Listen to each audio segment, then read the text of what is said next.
Library Beyond Birth and Death Chapter 1 We are not these bodies, O descendant of Bharata. He who dwells in the body is eternal and can never be slain. Therefore you need not grieve for any creature. GT 2.30 The very first step in self-realization is realizing one's identity as separate from the body. I am not this body but am spirit. Soul is an essential realization for anyone who wants to transcend death and enter into the spiritual world beyond. It is not simply a matter of saying I am not this body but of actually realizing it. This is not as simple as it may seem at first. Although we are not these bodies but are pure consciousness, somehow or other we have become encased within the bodily dress. If we actually want the happiness and independence that transcend death, we have to establish ourselves and remain in our constitutional position as pure consciousness. Living in the bodily conception, our idea of happiness is like that of a man in delirium. Some philosophers claim that this delirious condition of bodily identification should be cured by abstaining from all action. Because these material activities have been a source of distress for us, they claim that we should actually stop these activities. Their culmination of perfection is in a kind of Buddhistic nirvana, in which no activities are performed. Buddha maintained that due to a combination of material elements, this body has come into existence, and that somehow or other if these material elements are separated or dismantled, the cause of suffering is removed. If the tax collectors give us too much difficulty because we happen to possess a large house, one simple solution is to destroy the house. However, the Bhagavad Gita indicates that this material body is not all in all. Beyond this combination of material elements, there is spirit, and the symptom of that spirit is consciousness. Consciousness cannot be denied. A body without consciousness is a dead body. As soon as consciousness is removed from the body, the mouth will not speak, the eye will not see, nor the ears hear. A child can understand that. It is a fact that consciousness is absolutely necessary for the animation of the body. What is this consciousness? Just as heat or smoke are symptoms of fire, so consciousness is the symptom of the soul. The energy of the soul, or self, is produced in the shape of consciousness. Indeed, consciousness proves that the soul is present. This is not only the philosophy of the Bhagavad Gita but the conclusion of all Vedic literature. The impersonalist followers of Akarsa, as well as the Vaishnavas following in the disciplic succession from Lord R. Krishna, acknowledge the factual existence of the soul, but the Buddhist philosophers do not. The Buddhists contend that at a certain stage the combination of matter produces consciousness, but this argument is refuted by the fact that although we may have all the constituents of matter at our disposal, we cannot produce consciousness from them. All the material elements may be present in a dead man, but we cannot revive that man to consciousness. This body is not like a machine. When a part of a machine breaks down, it can be replaced, and the machine will work again. But when the body breaks down and consciousness leaves the body, there is no possibility of our replacing the broken part and rejuvenating the consciousness. The soul is different from the body, and as long as the soul is there, the body is animate. But there is no possibility of making the body animate in the absence of the soul. Because we cannot perceive the soul by our gross senses, we deny it. Actually, there are so many things that are there which we cannot see. We cannot see air, radio waves, or sound, nor can we perceive minute bacteria with our blunt senses, but this does not mean they are not there. By the aid of the microscope and other instruments, many things can be perceived which had previously been denied by the imperfect senses. Just because the soul, which is atomic in size, has not been perceived yet by senses or instruments, we should not conclude that it is not there. It can, however, be perceived by its symptoms and effects. In the Bhagavad Gita, Krishna points out that all of our miseries are due to false identification with the body. O son of Kunt, the non-permanent appearance of heat and cold, happiness and distress, and their disappearance in due course, are like the appearance and disappearance of winter and summer seasons. They arise from sense perception, O scion of Bharata, and one must learn to tolerate them without being disturbed. GT 2.14 In the summertime we may feel pleasure from contact with water, but in the winter we may shun that very water because it is too cold. In either case, the water is the same, but we perceive it as pleasant or painful due to its contact with the body. All feelings of distress and happiness are due to the body. Under certain conditions the body and mind feel happiness and distress. Factually we are hankering after happiness, for the soul's constitutional position is that of happiness. The soul is part and parcel of the Supreme Being, who is Saksatnanda Vigraha, the embodiment of knowledge, bliss, and eternity. Indeed, the very name Krishna, which is non-sectarian, means the greatest pleasure. K means greatest and A means pleasure. Krishna is the epitome of pleasure, and being part and parcel of him, we hanker for pleasure. A drop of ocean water has all the properties of the ocean itself, and we, although minute particles of the supreme whole, have the same energetic properties as the supreme. The atomic soul, although so small, is moving the entire body to act in so many wonderful ways. In the world we see so many cities, highways, bridges, great buildings, monuments, and great civilizations, but who has done all this? It is all done by the minute spirit spark within the body. If such wonderful things can be performed by the minute spirit spark, we cannot begin to imagine what can be accomplished by the supreme spirit whole. The natural hankering of the minute spirit spark is for the qualities of the whole, knowledge, bliss, and eternality, but these hankerings are being frustrated due to the material body. The information on how to attain the soul's desire is given in the Bhagavad Gita. At present we are trying to attain eternity, bliss, and knowledge by means of an imperfect instrument.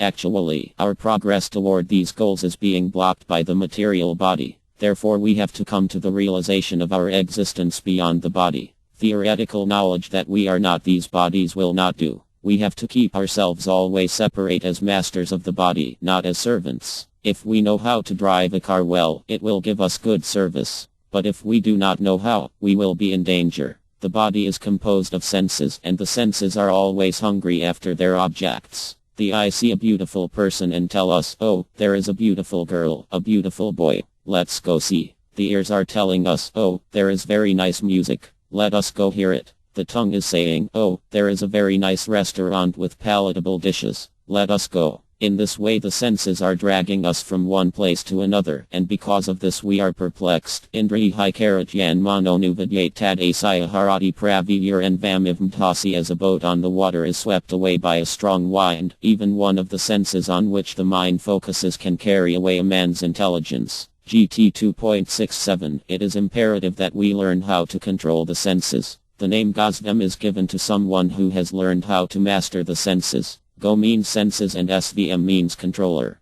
So one who can control the senses is to be considered a Gosvam. Krishna indicates that one who identifies with the illusory material body cannot establish himself in his proper identity as spirit soul. Bodily pleasure is flickering and intoxicating, and we cannot actually enjoy it, because of its momentary nature. Actual pleasure is of the soul, not the body. We have to mold our lives in such a way that we will not be diverted by bodily pleasure. If somehow we are diverted, it is not possible for us to establish our consciousness in its true identity beyond the body. Bhagaivarya prasaktante patasetasam vyavas white mikbudi sam downavadye traiguyavi avednistraiguyo bavrajuna nerdvan vonitya satvastoni ioga kaimat mavan. In the minds of those who are too attached to sense enjoyment and material opulence, and who are bewildered by such things, the resolute determination for devotional service to the Supreme Lord does not take place. The Vedas deal with the subject of the three modes of material nature. Rise above these modes, O Arjuna.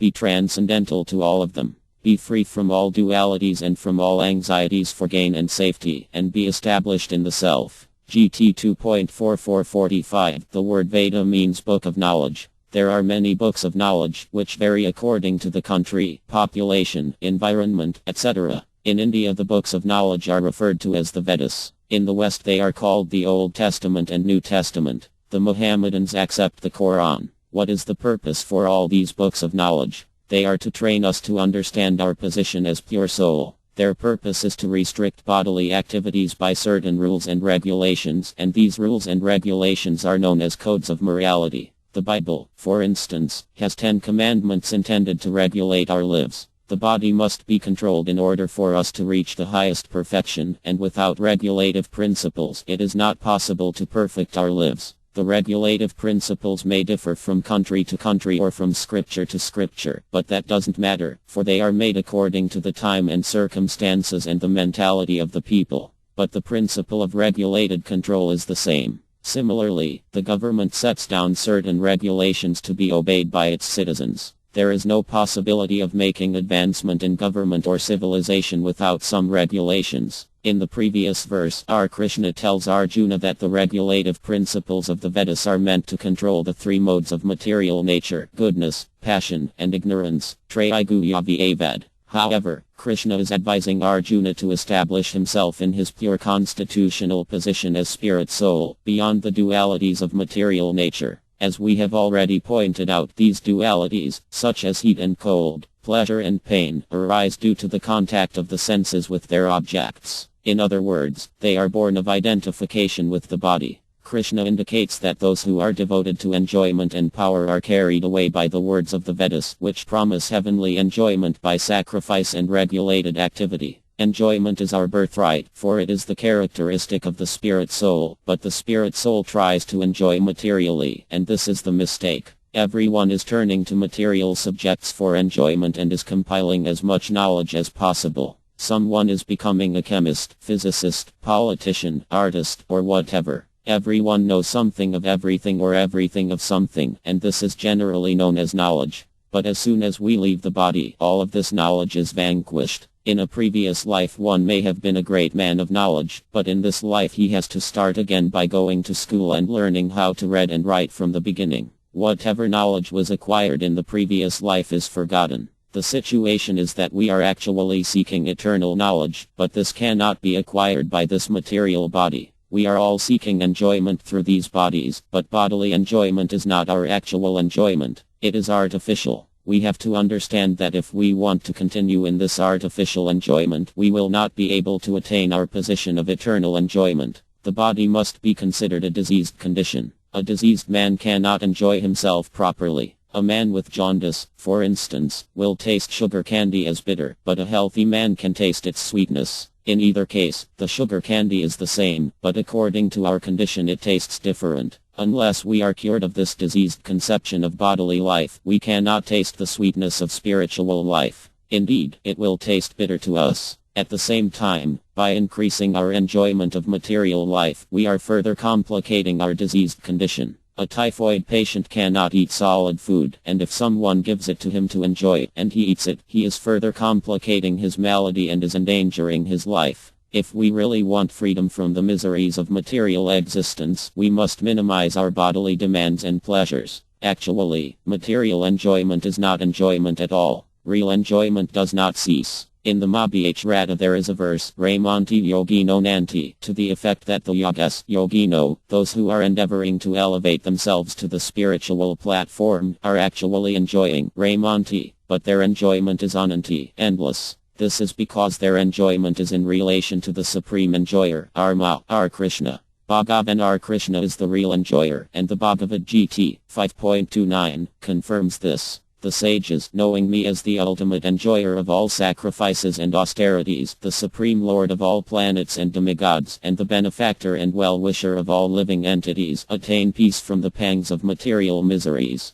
Bhoga means enjoyment, and our enjoyment comes from understanding our position as the enjoyed. The real enjoyer is the supreme lord, and we are enjoyed by him. An example of this relationship can be found in the material world between the husband and the wife. The husband is the enjoyer, Purue, and the wife is the enjoyed, Prakti. The word Pri means woman. Purue, or spirit, is the subject, and Prakti, or nature, is the object. The enjoyment, however, is participated in both by the husband and the wife. When actual enjoyment is there, there is no distinction that the husband is enjoying more or the wife is enjoying less. Although the male is the predominator and the female is the predominated, there is no division when it comes to enjoyment. On a larger scale, no living entity is the enjoyer. God expanded into many, and we constitute those expansions. God is one without a second, but he willed to become many in order to enjoy. We have experienced that there is little or no enjoyment in sitting alone in a room talking to oneself. However, if there are 5 people present, our enjoyment is enhanced, and if we can discuss Krishna before many people, the enjoyment is all the greater. Enjoyment means variety. God became many for his enjoyment, and thus our position is that of the enjoyed. That is our constitutional position and the purpose for our creation. Both enjoyer and enjoyed have consciousness, but the consciousness of the enjoyed is subordinate to the consciousness of the enjoyer. Although Krishna is the enjoyer and we the enjoyed, the enjoyment can be participated in equally by everyone. Our enjoyment can be perfected when we participate in the enjoyment of God. There is no possibility of our enjoying separately on the bodily platform. Material enjoyment on the gross bodily platform is discouraged throughout the Bhagavad Gita. Mtr sparas tu konta tu asukha dukha digampi unoniti sts titikasva bh rata O son of Kunt, the non-permanent appearance of heat and cold, happiness and distress, and their disappearance in due course, are like the appearance and disappearance of winter and summer seasons. They arise from sense perception, O scion of Bharata, and one must learn to tolerate them without being disturbed. GT 2.14 The gross material body is a result of the interaction of the modes of material nature, and it is doomed to destruction. Antavantaim denityasyoktarian inopramasya tasam diudyasva bh rata Only the material body of the indestructible, immeasurable, and eternal living entity is subject to destruction. Therefore, fight, O descendant of Bharata. GT 2.18 Our Krishna therefore encourages us to transcend the bodily conception of existence and attain to our actual spiritual life. When the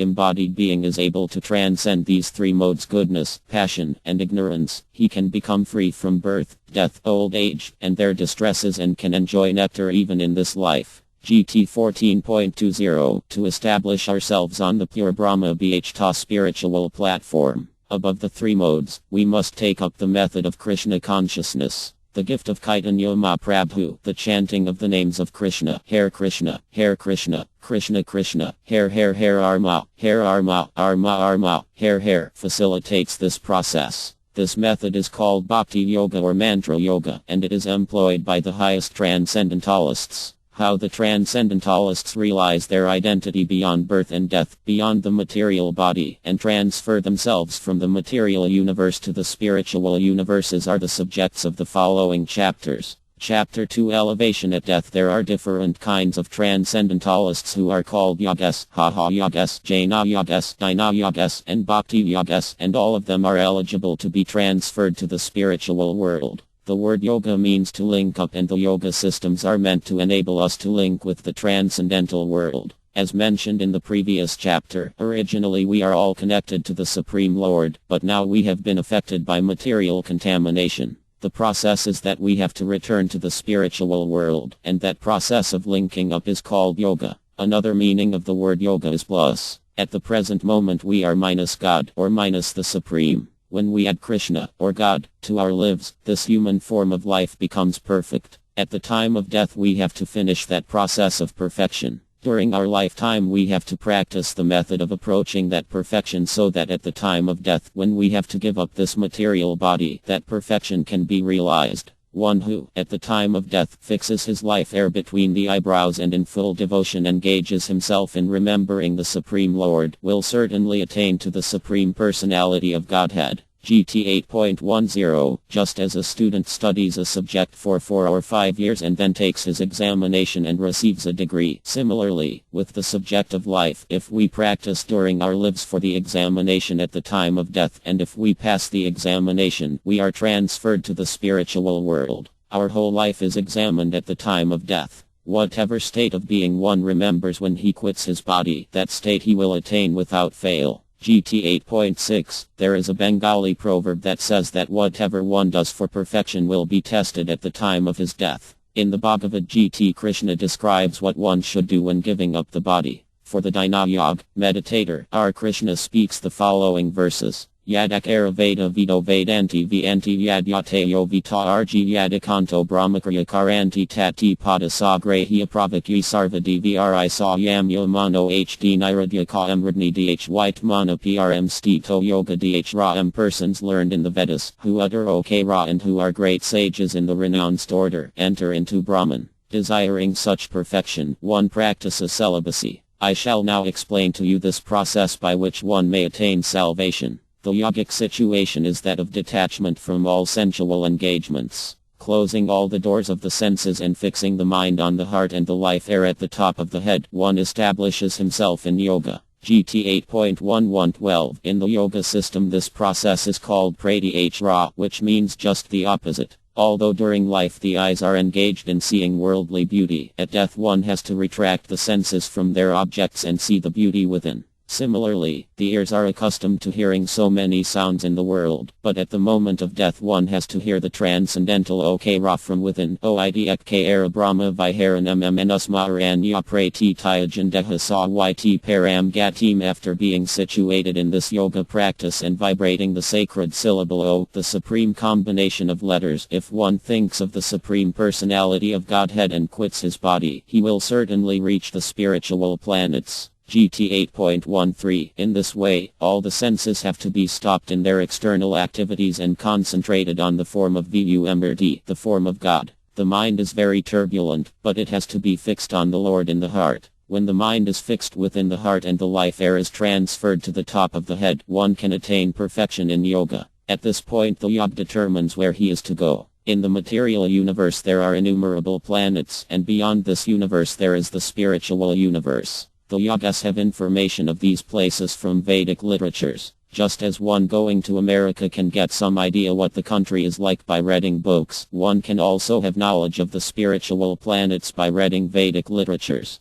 The yog knows all these descriptions, and he can transfer himself to any planet he likes without the help of spaceships. Space travel by mechanical means is not the accepted process for elevation to other planets. Perhaps with a great deal of time, effort, and money a few men may be able to reach other planets by material means, spaceships, spacesuits, etc. But this is a very cumbersome and impractical method. In any case, it is not possible to go beyond the material universe by mechanical means. The generally accepted method for transferal to higher planets is the practice of the meditational yoga system, or jhana system. The bhakti yoga system, however, is not to be practiced for transferal to any material planet, for those who are servants of Krishna, the Supreme Lord, are not interested in any planets in this material world because they know that on whatever planet one enters in the material sky, the four principles of birth, old age, disease, and death are present. On higher planets, the duration of life may be longer than on this earth, but death is there nonetheless.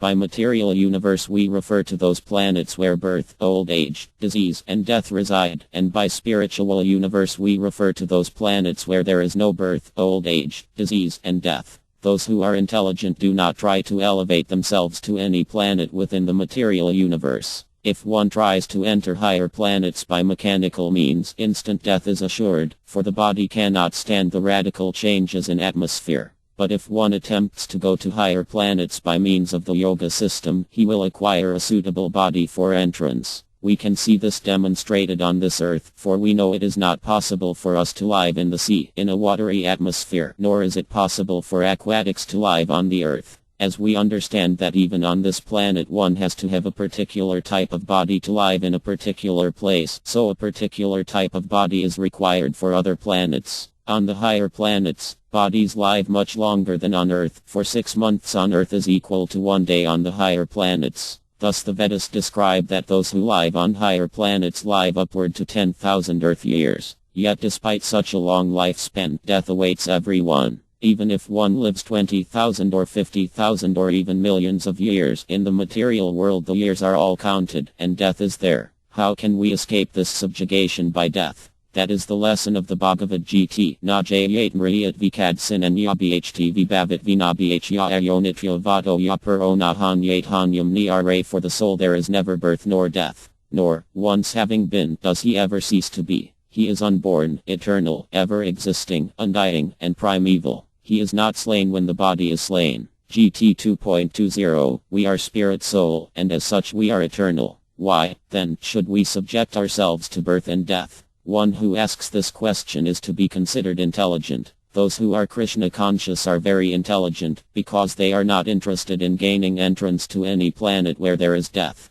They will reject a long duration of life in order to attain a body like God's. Varaparama Krishna Saksidnanda Vigraha. Sat means eternal, Sit means full of knowledge, and Nanda means full of pleasure. Krishna is the reservoir of all pleasure. If we transfer ourselves from this body into the spiritual world, either to Krishna Loka, Krishna's planet, or any other spiritual planet, we will receive a similar Saksidnanda body. Thus the aim of those who are in Krishna consciousness is different from those who are trying to promote themselves to higher planets within this material world. The self, or soul, of the individual is a minute spiritual spark. The perfection of yoga lies in the transferal of this spiritual spark to the top of the head. Having attained this, the yog can transfer himself to any planet in the material world according to his desire. If the yog is curious to know what the moon is like, he can transfer himself there, or if he is interested in higher planets, he can transfer himself there, just as travelers go to New York, Canada, or other cities on the earth. Wherever one goes on Earth, he finds the same visa and customs systems operating, and on all the material planets one can similarly see the principles of birth, old age, disease, and death operating. Oidek Brahma. At the point of death the yog can pronounce O-OK Ra, the concise form of transcendental sound vibration. If the yog can vibrate this sound and at the same time remember Krishna or Vu, Mmnusmaran, he attains the highest goal. It is the process of yoga to concentrate the mind on Vu. The impersonalists imagine some form of the Supreme Lord, but the personalists do not imagine this. They actually see. Whether one imagines him or actually sees him, one has to concentrate his mind on the personal form of Krishna. Ananya Sat Tato Yo M Smarati Nitya Tasi Hasu Labha Piratha Nityo Yuktasyo Yogina. For one who remembers me without deviation, I am easy to obtain, O son of PTH, because of his constant engagement in devotional service. GT 8.14 Those who are satisfied with temporary life, temporary pleasure, and temporary facilities are not to be considered intelligent, at least not according to the Bhagavad Gita. According to the GT, one whose brain substance is very small is interested in temporary things. We are eternal, so why should we be interested in temporary things? No one wants a non-permanent situation. If we are living in an apartment and the landlord asks us to vacate, we are sorry, but we are not sorry if we move into a better apartment. It is our nature, because we are permanent, to want a permanent residence. We don't wish to die, because in actuality we are permanent. Nor do we want to grow old or be diseased, because these are all external or non-permanent states. Although we are not meant to suffer from fever, sometimes fever comes and we have to take precautions and remedies to get well again. The fourfold miseries are like a fever, and they are all due to the material body. If somehow we can get out of the material body, we can escape the miseries that are integral with it. For the impersonalists to get out of this temporary body, Krishna here advises that they vibrate the syllable O. In this way they can be assured of transmigration into the spiritual world. However, although they may enter the spiritual world, they cannot enter into any of the planets there. They remain outside, in the Brahmajyoti. The Brahmajyoti may be compared to the sunshine, and the spiritual planets may be compared to the sun itself. In the spiritual sky the impersonalists remain in the effulgence of the Supreme Lord, the Brahmajyoti. The impersonalists are placed in the Brahmajyoti as spiritual sparks, and in this way the Brahmajyoti is filled with spiritual sparks. This is what is meant by merging into the spiritual existence. It should not be considered that one merges into the Brahmajyoti in the sense of becoming one with it. The individuality of the spiritual spark is retained, but because the impersonalist does not want to take a personal form, he is found as a spiritual spark in that effulgence. Just as the sunshine is composed of so many atomic particles, so the Brahmajyoti is composed of so many spiritual sparks. However, as living entities we want enjoyment. Being, in itself, is not enough. We want bliss, Nanda, as well as being, Sat. In his entirety, the living entity is composed of three qualities: eternality, knowledge, and bliss. Those who enter impersonally into the Brahmajyoti can remain there for some time in full knowledge that they are now merged homogeneously with Brahman, but they cannot have that eternal Nanda, bliss, because that part is wanting.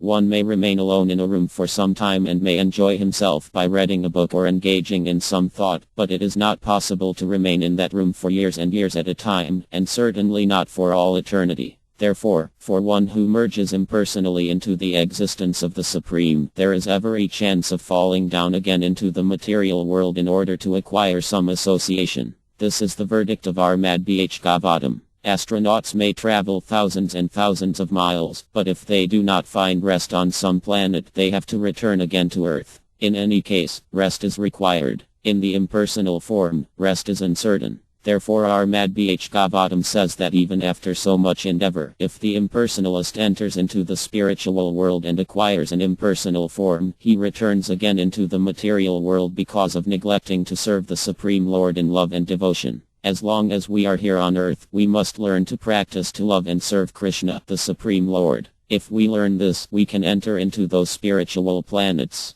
The impersonalist's position in the spiritual world is non-permanent, for out of loneliness he will attempt to acquire some association. Because he does not associate personally with the Supreme Lord, he has to return again to the world and associate with conditioned living entities there. It is of utmost importance, therefore, that we know the nature of our constitutional position. We want eternity, complete knowledge, and also pleasure. When we are left alone for a long time in the impersonal Brahmajyoti, we cannot have pleasure, and therefore we accept the pleasure given by the material world. But in Krishna consciousness, real pleasure is enjoyed. In the material world it is generally accepted that the highest pleasure is sex. This is a perverted reflection of the sex pleasure in the spiritual world, the pleasure of association with Krishna. But we should not think that the pleasure there is like the sex pleasure in the material world. No, it is different. But unless sex life is there in the spiritual world, it cannot be reflected here. Here it is simply a perverted reflection, but the actual life is there in Krishna, who is full of all pleasure.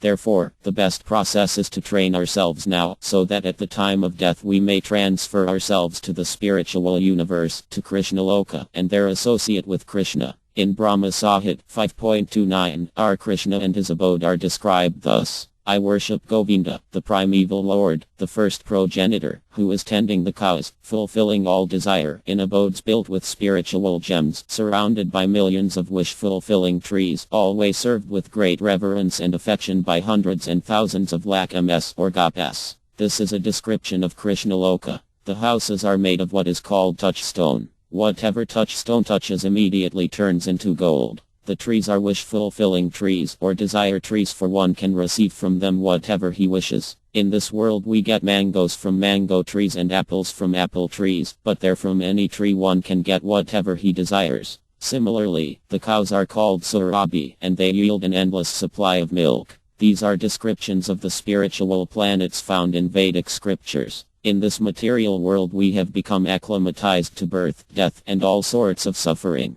Material scientists have discovered many facilities for sense enjoyment and destruction, but they have discovered no solution to the problems of old age, disease, and death. They cannot make any machine that will check death, old age, or disease. We can manufacture something that will accelerate death, but nothing that will stop death. Those who are intelligent, however, are not concerned with the fourfold miseries of material life, but with elevation to the spiritual planets. One who is continuously in trance, Nitya Yuktasya Yogina, does not divert his attention to anything else. He is always situated in trance. His mind is always filled with the thought of Krishna, without deviation. Ananya Sat Satghatam. Satghatam refers to anywhere and any time. In India I lived in Vindivana, and now I am in America, but this does not mean that I am out of Vindivana, because if I think of Krishna always, then I'm always in Vindivana, regardless of the material designation. Krishna consciousness means that one always lives with Krishna on that spiritual planet, Galoka Vindivana, and that one is simply waiting to give up this material body. Smarati Nitya means continuously remembering, and for one who is continuously remembering Krishna, the Lord becomes Tasiha Sulabha, easily purchased.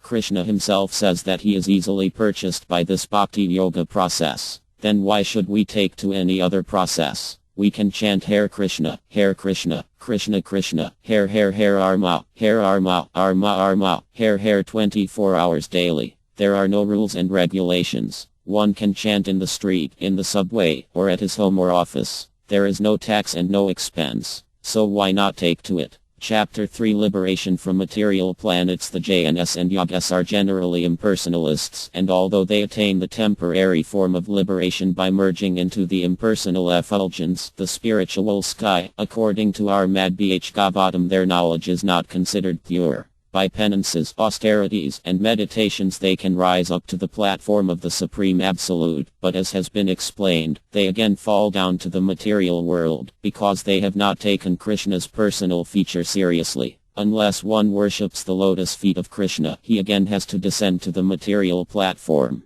The ideal attitude should be, I am your eternal servitor. Please let me somehow engage in your service. Krishna is called Ajita, unconquerable, for no one can conquer God. But according to Ahmad Bh Gautam, one with this attitude easily conquers the Supreme. Ahmad Bh Gautam also recommends that we give up this futile process to measure the Supreme. We cannot even measure the limitations of space, what to speak of the Supreme. It is not possible to measure the length and breadth of Krishna by one's minuscule knowledge, and one who arrives at this conclusion is considered intelligent by Vedic literature. One should come to understand, submissively, that he is a very insignificant segment of the universe. Abandoning the endeavor to understand the Supreme by limited knowledge or mental speculation, we should become submissive and hear of the Supreme through authoritative sources such as the Bhagavad Gita or through the lips of a realized soul. In the Bhagavad Gita, Arjuna is hearing about God from the lips of our Krishna himself. In this way, Arjuna set the criterion for understanding the Supreme by submissive hearing.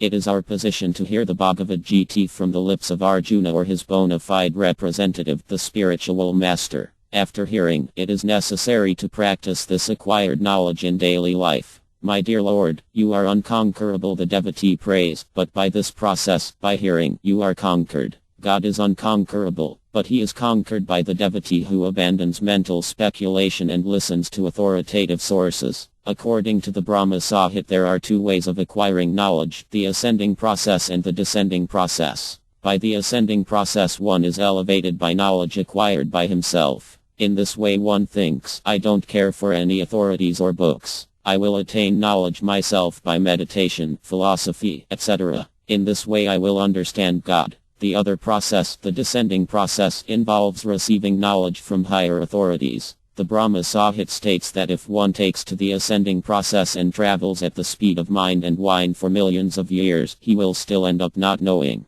For him, the subject matter will remain elusive and inconceivable. But that subject matter is given in the Bhagavad Gita. Ananyasat. Krishna says to meditate on him without deviation from the path of devotional service in submission. For one who worships him in this way, Tasiha Sulabha, I become easily available. This is the process. If one works for Krishna 24 hours a day, Krishna cannot forget him. By becoming submissive, he can attract the attention of God. As Guru Maharya Bhaktisiddhanta Sarasvat used to say, don't try to see God. Is God to come and stand before us like a servant just because we want to see him? That is not the submissive way. We have to oblige him by our love and service. The proper process for approaching Krishna was given to humanity by Lord Chaitanya Mahaprabhu, and Arpagosvam, his first disciple, appreciated it. Arpagosvam was a minister in the Mohammedan government, but he left the government to become a disciple of Chaitanya Mahaprabhu. When he first went to see the Lord, Arpagosvam approached him with the following verse.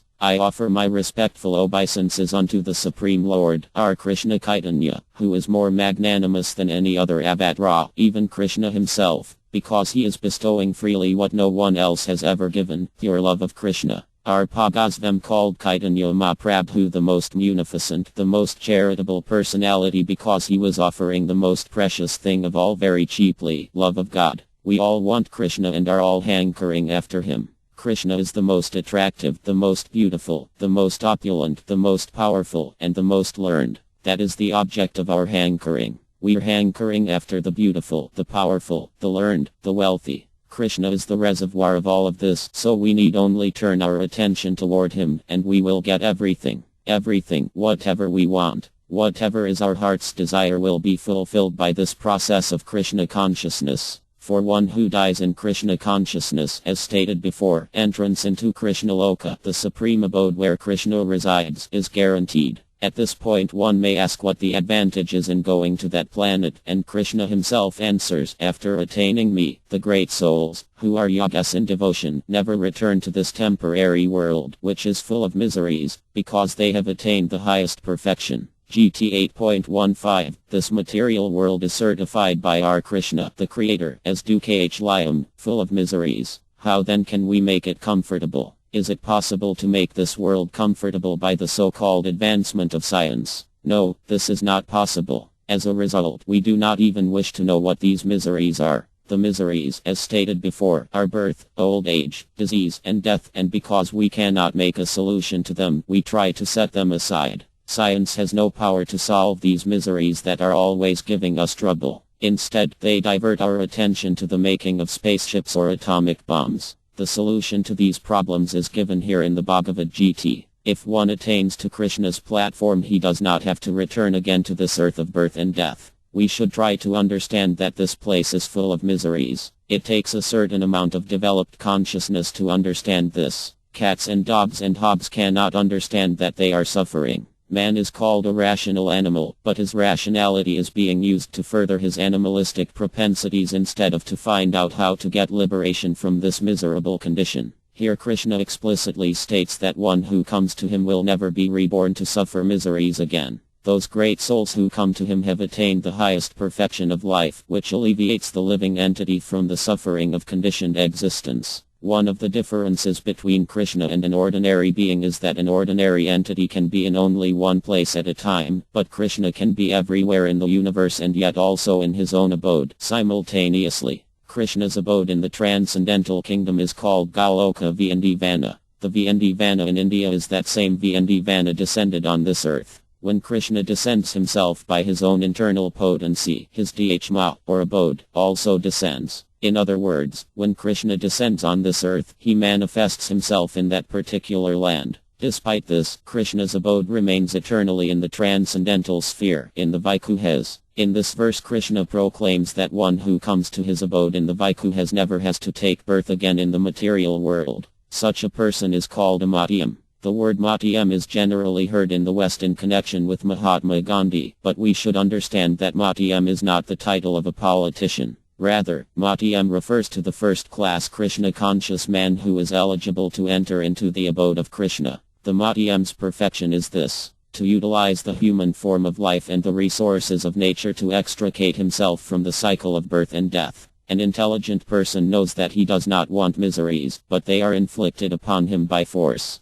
As stated before, we are always in a miserable condition due to this mind, body, natural disturbances, or other living entities. There is always some kind of misery inflicted upon us. This material world is meant for misery. Unless the misery is there, we cannot come to Krishna consciousness. Miseries are actually an impetus and help to elevate us to Krishna consciousness. An intelligent man questions why these miseries are inflicted on him by force. However, modern civilization's attitude is, let me suffer. Let me cover it by some intoxication, that's all. But as soon as the intoxication is over, the miseries return. It is not possible to make a solution to the miseries of life by artificial intoxication. The solution is made by Krishna consciousness. One may point out that although the devotees of Krishna are trying to enter Krishna's planet, everyone else is interested in going to the moon. Isn't going to the moon also perfection? The tendency to travel to other planets is always present in the living entity. One name for the living entity is Sarvagata, which means one who wants to travel everywhere. Travel is part of the nature of the living entity. The desire to go to the moon is not a new thing. The Yagas also are interested in entering the higher planets, but in the Bhagavad Gita 8.16, Krishna points out that this will not be of any help. From the highest planet in the material world down to the lowest, all are places of misery wherein repeated birth and death take place. But one who attains to my abode, O son of Kunt, never takes birth again. The universe is divided into higher, middle, and lower planetary systems. The Earth is considered to be a member of the middle planetary system. Krishna points out that even if one enters into the highest planet of all, called Brahmaloka, there is still repetition of birth and death. Other planets in the universe are full of living entities. We should not think that we are here and that all the other planets are vacant. From experience we can see that no place on Earth is vacant of living entities. If we dig deep down into the earth, we find worms. If we go deep into the water, we find aquatics. If we go into the sky, we find so many birds. How is it possible to conclude that other planets have no living entities? But Krishna points out that even if we enter into those planets where great demigods reside, we will still be subjected to death. Again, Krishna repeats that upon reaching his planet, one need not take birth again. We should be very serious about attaining our eternal life full of bliss and knowledge. We have forgotten that this is actually our aim of life, our real self-interest. Why have we forgotten? We have simply been entrapped by the material glitter, by skyscrapers, big factories, and political play. Although we know that however big we build skyscrapers, we will not be able to live here indefinitely. We should not spoil our energy in building mighty industries and cities to further entrap ourselves in material nature. Rather, our energy should be used to develop Krishna consciousness in order to attain a spiritual body whereby we may enter into Krishna's planet. Krishna consciousness is not a religious formula or some spiritual recreation. It is the most important part of the living entity. Chapter 4: The Sky Beyond the Universe.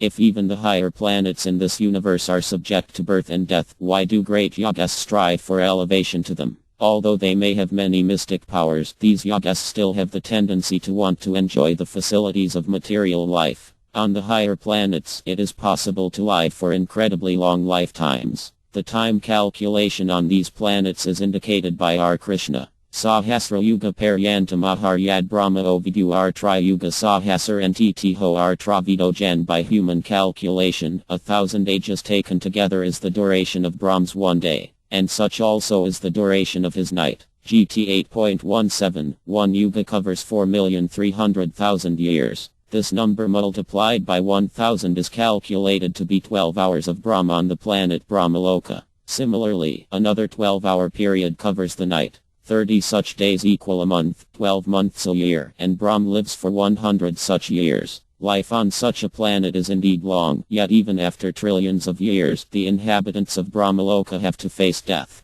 Unless we go to the spiritual planets, there is no escape from death. When Brahm's day is manifest, this multitude of living entities comes into being, and at the arrival of Brahm's night, they are all annihilated. GT 8.18 At the end of the day of Brahm, all the lower planetary systems are covered with water, and the beings on them are annihilated. After this devastation and after the night of Brahm passes, in the morning when Brahm arises there is again creation, and all these beings come forth. Thus subjection to creation and destruction is the nature of the material world. Bhtagr Masayavya Bhtv Pralyat Trigame Vapirtha Prabhavati Ahar Game. Again and again the day comes, and this host of beings is active. And again the night falls, O Pirtha, and they are helplessly dissolved. GT 8.19 Although the living entities do not like devastation, that devastation will come and overflood the planets until all living beings on the planets stay merged in water throughout the night of Brahm. But as day comes, the water gradually disappears. Parastasam T2 Bhvonio Vyokto Vyakti Santano Yasa Sarvu Bhtu Na Yatsu Navino Yadi. Yet there is another nature, which is eternal and is transcendental to this manifested and unmanifested matter.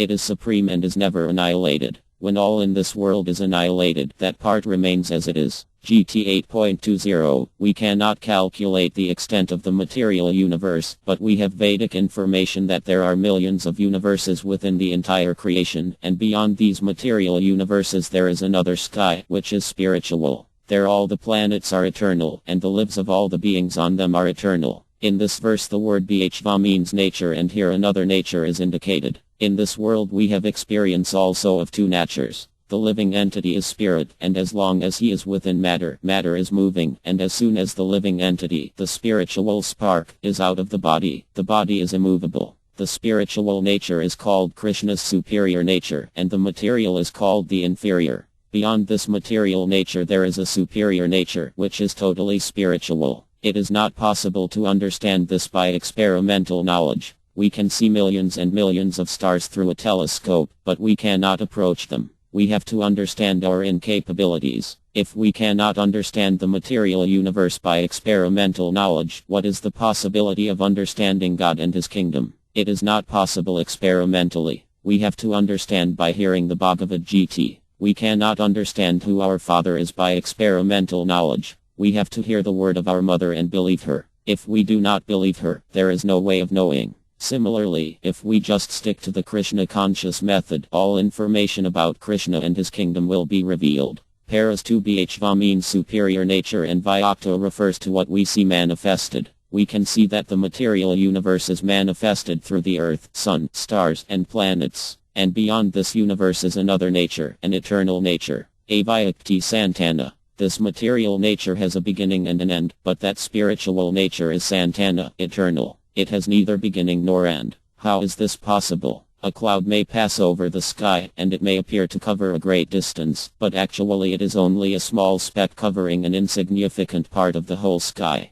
Because we are so small, if only a few hundred miles is covered by cloud, it appears that the whole sky is covered. Similarly, this whole material universe is like a small, insignificant cloud in the vast spiritual sky. It is encased by the Mahatattva, matter. As a cloud has a beginning and an end, this material nature also has a beginning and an end. When the clouds disappear and the sky clears, we see everything as it is. Similarly, the body is like a cloud passing over the spirit soul. It stays for some time, gives some byproducts, dwindles, and then vanishes. Any kind of material phenomenon that we observe is subject to these 6 transformations of material nature. It comes into being, grows, stays for a while, produces some byproducts, dwindles, and then vanishes. Krishna indicates that beyond this changing, cloud-like nature there is a spiritual nature, which is eternal. In addition, when this material nature is annihilated, that avyakti santana will remain. In Vedic literatures there is a good deal of information about the material and spiritual skies. In the second canto of our Madhya there are descriptions of the spiritual sky and of its inhabitants. There is even information given that there are spiritual airplanes in the spiritual sky and that the liberated entities there travel about on these planes like lightning. Everything that we find here can also be found there in reality. Here in the material sky everything is an imitation or shadow of that which exists in the spiritual sky. As in a cinema we simply see a show or facsimile of the real thing. In our Madhya it is said that this material world is but a combination of matter modeled after the reality, just as a mannequin of a girl in a store window is modeled after a girl. Every sane man knows that the mannequin is an imitation. Our Dara SVM says that because the spiritual world is real, this material world, which is an imitation, appears to be real. We must understand the meaning of reality. Reality means existence which cannot be vanquished. Reality means eternity. Those who are seers of the truth have concluded that of the non-existent there is no endurance, and of the existent there is no cessation. This seers have concluded by studying the nature of both. GT 2.16 Real pleasure is Krishna, whereas material pleasure, which is temporary, is not actual. Those who can see things as they are do not take part in shadow pleasure.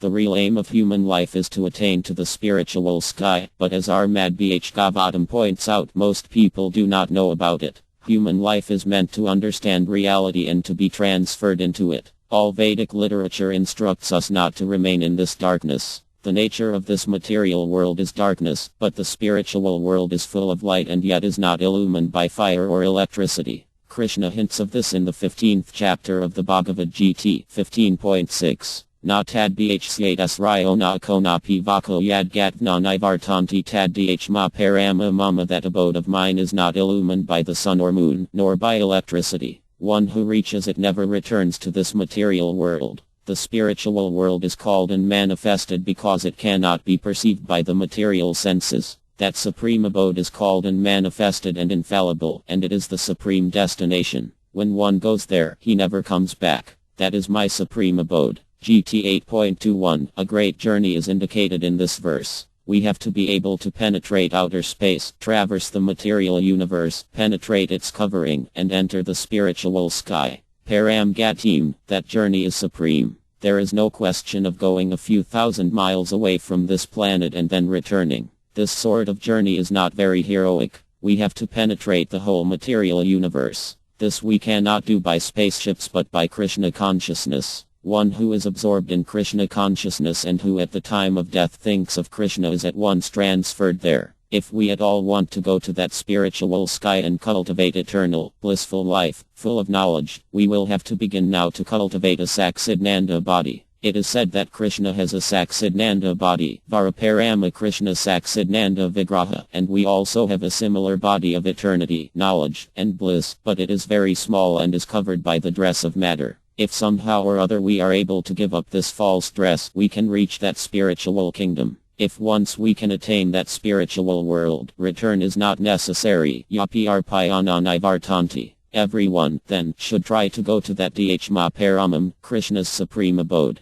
Krishna himself comes to call us, and he gives us literatures as guidebooks and sends his bona fide representatives. We should take advantage of this facility given to human life. For one who reaches that supreme abode, penances, austerities, yogic meditations, and so on are no longer required, and for one who does not reach it, all penances and austerities are a useless waste of time. The human form of life is an opportunity to get this boon, and it is the duty of the state, parents, teachers, and guardians to elevate those who have acquired this human form of life to attain this perfection of life. Simply eating, sleeping, mating, and quarreling like cats and dogs is not civilization. We should properly utilize this human form of life and take advantage of this knowledge to prepare ourselves in Krishna consciousness so that 24 hours of the day we will be absorbed in Krishna and at death at once transfer to that spiritual sky. The Supreme Personality of Godhead, who is greater than all, is attainable by unalloyed devotion. Although he is present in his abode, he is all-pervading, and everything is situated within him. GT 8.22. If we are at all interested in reaching that supreme abode, the process, as indicated here, is bhakti. Bhakti means devotional service, submission to the Supreme Lord. The root word for bhakti is bhaj, which means service. The definition of bhakti given in the Anuradhapakatra is freedom from designation. If one is determined to get out of all the designations that are attached to the pure spirit soul, and which arise due to the body and are always changed when the body is changed, one can attain to bhakti. Bhakti is realizing that one is pure spirit and not matter at all. Our real identity is not this body, which is simply a covering of the spirit, but our real identity is Disa, servant of Krishna. When one is situated in his real identity and is rendering service to Krishna, he is a bhakta. Hkya 7. When our senses are free from material designations, we will utilize them in the service of the master of the senses, Hka, or Krishna.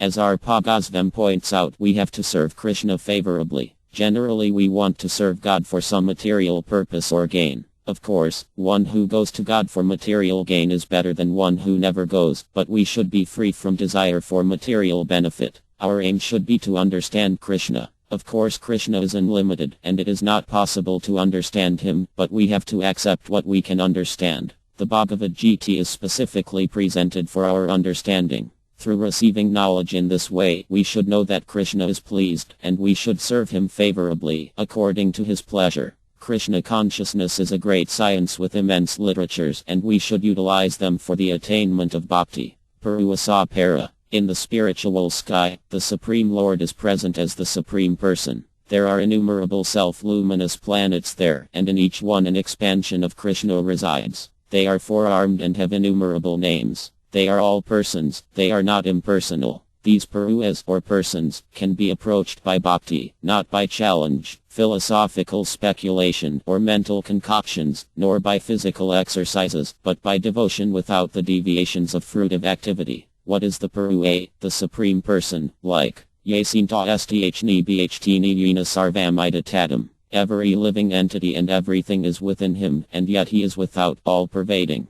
How is that? He is just like the sun, which is situated in one place and yet is present all over by its rays. Although God is situated in his Dhyama Paramam, his energies are distributed everywhere. Nor is he different from his energies, inasmuch as the sunshine and the sun are non-different. Since Krishna and his energies are non-different, we can see Krishna everywhere if we are advanced in devotional service. Prem Janatrita Bhakti Vilakanina Santa Sadeva Hdayu Vilakanti. I worship the original personality of Godhead, Govinda, whom the pure devotees whose eyes are smeared with the ointment of love of Godhead always observe within their hearts. B.S. 5.38. Those who are filled with love of God see God constantly before them. It is not that we saw God last night and he is no longer present. No. For one who is Krishna conscious, Krishna is always present and can be perceived constantly. We simply have to develop the eyes to see him. Due to our material bondage, the covering of the material senses, we cannot understand what is spiritual. But this ignorance can be removed by this process of chanting Hare Krishna. How is this? A sleeping man may be awakened by sound vibration. Although a man may be for all intents and purposes unconscious, he cannot see, feel, smell, etc. The sense of hearing is so prominent that a sleeping man may be awakened just by sound vibration. Similarly, the spirit soul, although now overpowered by the sleep of material contact, can be revived by this transcendental sound vibration of Hare Krishna, Hare Krishna, Krishna Krishna, Hare Hare Hare Arma, Hare Arma, Arma Arma, Hare Hare. Hare Krishna is simply an address to the Supreme Lord and his energies. Hare means energy, and Krishna is the name of the Supreme Lord. So when we chant Hare Krishna we are saying, O energy of the Lord, O Lord, please accept me. We have no other prayer for acceptance by the Lord. There is no question of praying for daily bread, for the bread is always there. Hare Krishna is but an address to the Supreme Lord, requesting him to accept us. Lord Chaitanya Mahaprabhu himself prayed, O son of Maharyananda, I am your eternal servitor, and although I am so, somehow or other I have fallen in the ocean of birth and death. Please, therefore, pick me up from this ocean of death and fix me as one of the atoms at your lotus feet. Ikaka 5. The only hope for a man fallen in the middle of the ocean is that someone will come and pick him up. If someone just comes and hauls him but a few feet out of the water, he is immediately relieved. Similarly, if we are somehow lifted from the ocean of birth and death by the process of Krishna consciousness, we are immediately relieved. Although we cannot perceive the transcendental nature of the Supreme Lord, His name, fame, and activities, if we establish ourselves in Krishna consciousness, gradually God will reveal Himself before us. We cannot see God by our own endeavor, but if we qualify ourselves, God will reveal Himself, and then we will see. No one can order God to come before him and dance, but we do have to work in such a way that Krishna will be pleased to reveal himself to us. Krishna gives us information about himself in the Bhagavad Gita, and there is no question of doubting it. We just have to feel it, understand it.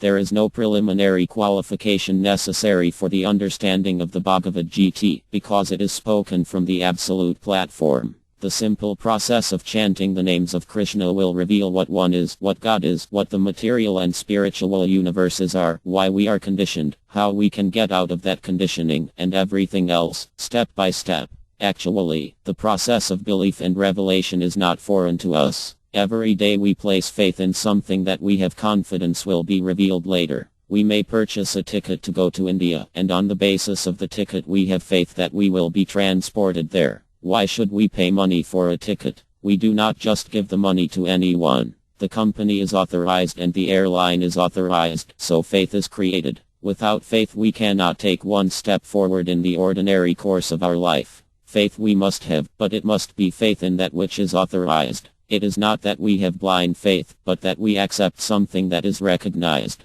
The Bhagavad Gita is recognized and accepted as scripture by all classes of men in India, and as far as outside India is concerned, many scholars, theologians, and philosophers accept the Bhagavad Gita as a great, authoritative work. There is no question that the Bhagavad Gita is authority. Even Professor Albert Einstein, such a scientist, read the Bhagavad Gita regularly. From the Bhagavad Gita we have to accept that there is a spiritual universe which is the kingdom of God. If somehow we are transported to a country where we are informed that we will no longer have to undergo birth, old age, disease, and death, will we not be happy? If we heard of such a place, surely we would try as hard as possible to go there. No one wants to grow old. No one wants to die. Indeed, a place free of such sufferings would be our heart's desire. Why do we want this? Because we have the right, the prerogative, to want it. We are eternal, blissful, and full of knowledge, but having been covered by this material entanglement, we have forgotten ourselves. Therefore the Bhagavad Gita gives us the advantage of being able to revive our original status. The Akarites and Buddhists claim that the world beyond is void, but the Bhagavad Gita does not disappoint us like this.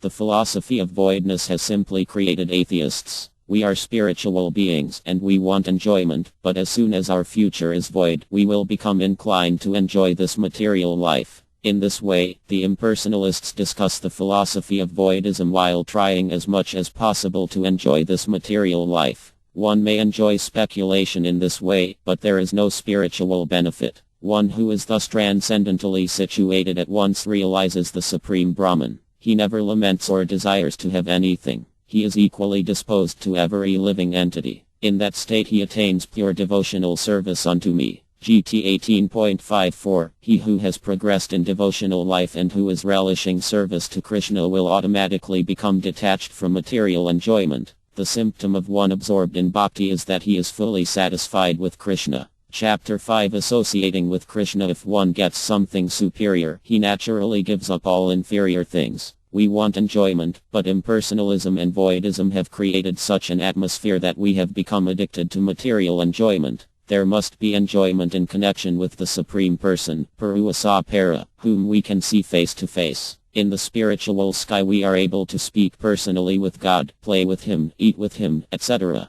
All of this can be attained by bhakti, transcendental loving service. However, this service must be without adulteration, that is to say, we must love God without expecting material remuneration. Loving God to become one with Him is also a form of adulteration. One of the major differences between the spiritual sky and the material sky is that in the spiritual sky the head or leader of the spiritual planets has no rival. In all cases, the predominating personality in the spiritual planets is a plenary expansion of our Krishna. The Supreme Lord and his multifarious manifestations preside over all the Vaikuha planets. On Earth, for instance, there is rivalry for the position of president or prime minister, but in the spiritual sky everyone acknowledges the Supreme Personality of Godhead to be supreme. Those who do not acknowledge him and attempt to rival him are placed into the material universe, which is just like a prison house. As in any city there is a prison, and the prison forms a very insignificant part of the whole city, so the material universe is a prison for the conditioned souls. It forms an insignificant part of the spiritual sky, but it is not outside the spiritual sky, just as a prison is not outside of the city. The inhabitants of the Vaikuha planets in the spiritual sky are all liberated souls. In our Madhbhagavatam we are informed that their bodily features are exactly like God's. On some of these planets God is manifested with 2 arms, and on others he has 4. The inhabitants of these planets, like the Supreme Lord, also manifest 2 and 4 arms, and it is said that one cannot distinguish between them and the Supreme Person. In the spiritual world there are 5 kinds of liberation. Asya Mukti is a form of liberation in which one merges into the impersonal existence of the Supreme Lord, called Brahman. Another form of liberation is Sarpaya Mukti, by which one receives features exactly like God's. Another is Slokya Mukti, by which one can live in the same planet with God. By Sri Mukti one can have opulences similar to the Supreme Lord's. Another type enables one to remain always with God as one of his associates, just like Arjuna, who is always with Krishna as his friend. One can have any of these 5 forms of liberation, but of the 5 the Asya Mukti, merging with the impersonal aspect, is not accepted by Vaishnava devotees. A Vaishnava wishes to worship God as he is and retain his separate individuality to serve him, whereas the MYVD impersonal philosopher wishes to lose his individuality and merge into the existence of the Supreme. This merging is recommended neither by our Krishna in the Bhagavad Gita nor by the disciplic succession of Vaishnava philosophers. Lord Chaitanya Mahaprabhu wrote on this subject in his Ekaka 4. O Almighty Lord, I have no desire to accumulate wealth, nor have I any desire to enjoy beautiful women, nor do I want any number of followers. What I want only is that I may have your causeless devotional service in my life, birth after birth. Here Lord Chaitanya Mahaprabhu refers to birth after birth. When there is birth after birth, there is no liberation. In liberation one either attains the spiritual planets or emerges into the existence of the Supreme. In either case, there is no question of rebirth into the material world. But Chaitanya Mahaprabhu doesn't care whether he is liberated or not. His only concern is to be engaged in Krishna consciousness, to serve the Supreme Lord. The devotee doesn't care where he is, nor does he care whether he is born in the animal society, human society, demigod society, or whatever. He only prays to God that he not forget him and that he always be able to engage in his transcendental service. These are symptoms of pure devotion. Of course, a devotee, wherever he is, remains in the spiritual kingdom, even while in this material body. But he does not demand anything from God for his own personal elevation or comfort. Although our Krishna indicates that he can be easily reached by one who is devoted to him, there is an element of risk involved for the yogas who practice other methods of yoga. For them, he has given directions in the Bhagavad Gita 8.23, regarding the proper time to leave the gross body. O best of the Bhratas, I shall now explain to you the different times at which, passing away from this world, one does or does not come back. Here Krishna indicates that if one is able to leave his body at a particular time, he can become liberated, never to return to the material world. On the other hand, he indicates that if one dies at another time, he has to return. There is this element of chance, but there is no question of chance for a devotee always in Krishna consciousness, for he is guaranteed entrance into the abode of Krishna by dint of his devotion to the Lord. Agnirjayodraha akla ms udaryam tatra prati gachanti brahma vidojan. Those who know the Supreme Brahman pass away from the world during the influence of the fiery god, in the light, at an auspicious moment, during the fortnight of the moon and the 6 months when the sun travels in the north. GT 8.24. The sun spends 6 months on the northern side of the equator and 6 months on the southern side. In our MadBH Gavatam we have information that as the planets are moving, so also the sun is moving. If one dies when the sun is situated in the northern hemisphere, he attains liberation. Dhmoar Tristath Krishna ms Dakayanam Tatra Sindramasa Jyotar Yogpr Payan Ivartate. The mystic who passes away from this world during the smoke, the night, the moonless fortnight, or in the 6 months when the sun passes to the south, or who reaches the moon planet, again comes back. According to the Vedas, there are 2 ways of passing from this world, one in light and one in darkness. When one passes in light, he does not come back. But when one passes in darkness, he returns. GT 8.2526. This is all by chance. We do not know when we are going to die, and we may die accidentally at any time. But for one who is a bhakti yog, who is established in Krishna consciousness, there is no question of chance. He is always sure. Nadastp Rithajanan Yagmoyadi Kakanatasam T Sarvukalayu Yoga Yukto Bavrajuna. The devotees who know these 2 paths, O Arjuna, are never bewildered.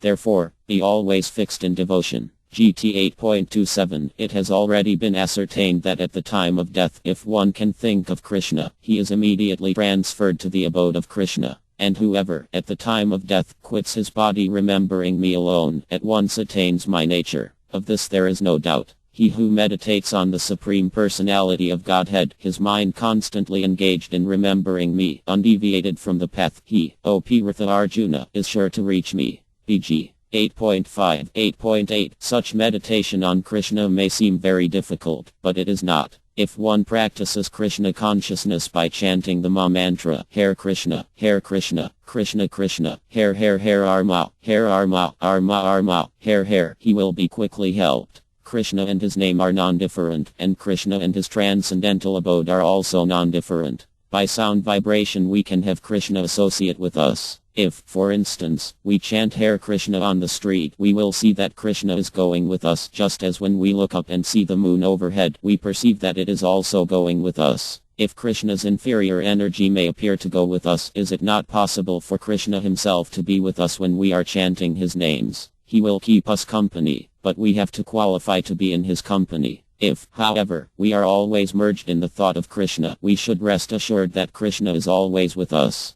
Lord Chaitanya Mahaprabhu prays, O my Lord, your holy name alone can render all benediction upon the living beings, and therefore you have hundreds and millions of names, like Krishna and Govinda. In these transcendental names you have invested all your transcendental energies, and there is no hard and fast rule for chanting these holy names. O my Lord, you have so kindly made approach to you easy by your holy names, but unfortunate as I am, I have no attraction for them. Ikaka 2. Merely by chanting we can have all the advantages of personal association with Krishna. Lord Chaitanya Mahaprabhu, who is not only considered to be a realized soul but an incarnation of Krishna himself, has pointed out that in this age of Kali, although men have no real facilities for self-realization, Krishna is so kind that he has given this Abda, sound incarnation, to be utilized as the Yuga Dharma, or way of realization of this age. No special qualification is necessary for this method. We need not even know Sanskrit. The vibrations of Hare Krishna are so potent that anyone can immediately begin chanting them without any knowledge of Sanskrit whatsoever. A person who accepts the path of devotional service is not bereft of the results derived from studying the Vedas, performing austere sacrifices, giving charity, or pursuing philosophical and fruitive activities. At the end he reaches the supreme abode. GT 8.28. Here Krishna says that the purpose of all Vedic instructions is to achieve the ultimate goal of life, to go back to Godhead. All scriptures from all countries aim at this goal. This has also been the message of all religious reformers or serious. In the West, for example, Lord Jesus Christ spread this same message. Similarly, Lord Buddha and Muhammad. No one advises us to make our permanent settlement here in this material world. There may be small differences according to country, time, and circumstance, and according to scriptural injunction, but the main principle that we are not meant for this material world but for the spiritual world is accepted by all genuine transcendentalists. All indications for the satisfaction of our soul's innermost desires point to those worlds of Krishna beyond birth and death.